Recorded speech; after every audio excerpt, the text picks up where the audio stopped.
What have your thoughts and ambitions and goals been for today? What is it that you really wanted to talk about? I'm talking about a European Union in very bad shape, with a regional policy and a cohesion policy which is under stake, very seriously so. A European Union which means meaner than ever for the many, and a matter of concern for those of us who would like to appreciate a change of drive. But insofar, it is important that we, members of the European Parliament, which are residents in island regions, peripheral regions, maritime regions, and particularly us, which belong to the so-called intergroup of members of the European Parliament residents on outermost regions, make the point. And the point is that we need to be enhanced within the European network for transport, and particularly within the corridors and within the financial instruments, starting with Connecting Europe facility, which are not meant for outermost regions, because we need to connect our airports and harbors with harbors of our own member states and with some other neighboring countries which happen not to be members of the European Union. That is the case, of course, of the Canary Islands, where I belong. So I'm trying to make the point that we should be taken care of properly with the review of this Connecting Europe facility, and particularly with the setting up of the strategy for the post-2020. How exactly do you foresee the Connecting Europe facility as working? Well, for one thing, most of the allowances are being allocated by now, which is in 3 years' term, which means in the next couple of years there will be no funds at all.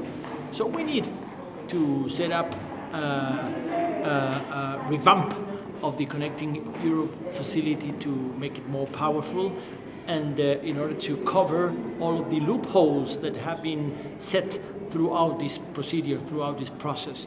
And that means a lot for those regions in which maritime transportation and airports are a world, are everything. That is, of course, the case of the outermost regions, that is the case of the Canary Islands, heavily dependent on tourism.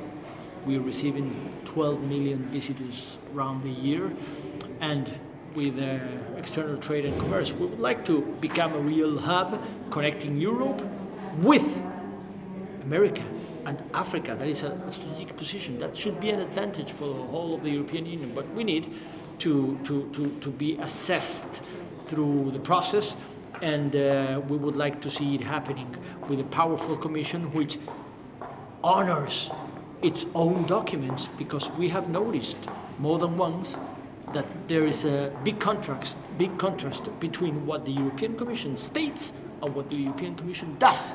We would like to see a change for the foreseeable future.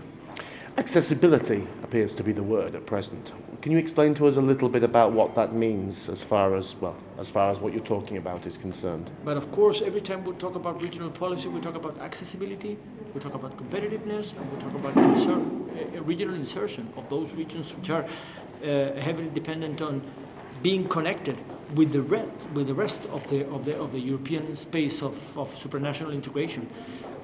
Maritime regions, peripheral regions, and particularly outermost regions, do have a lot of problems when it comes to accessibility, which means that we are not giving access to the internal market on equal condition, which means that we are not giving access to competitiveness on equal footing with the rest of the regions, and we need to be located, and we need to be contemplated according to the special derogations and exceptions which are provided by the European treaties as the proper legal basis.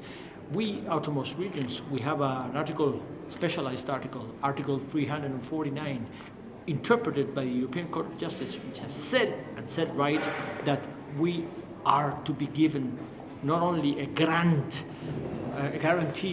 for a special status when it comes to derogating or specializing the European policies to the regions, but also we have a special legal basis in order to set up directives and regulations specialized for our conditions. We would like to properly be giving aside when it comes to accessibility. I mean, in order to be connected with the rest of the European Union, I have to fly. There is no way I can make it on a train. There is no way I can make it on my own car. There is no way I can make it on a motorway unless it is a motorway of the sea. But the problem is that the motorway of the seas have excluded the maritime outermost regions because they are not included in the corridors, which means that we are excluded from the proper financiation of that particular tool. That needs to be reviewed, and we are here to have that precise emphasis with the specialized conference for peripheral maritime regions, which is an influential platform. A lobby, they call it. Properly, it is a platform to make a point. I would like to make that point and share it with the rest of my colleagues of this conference.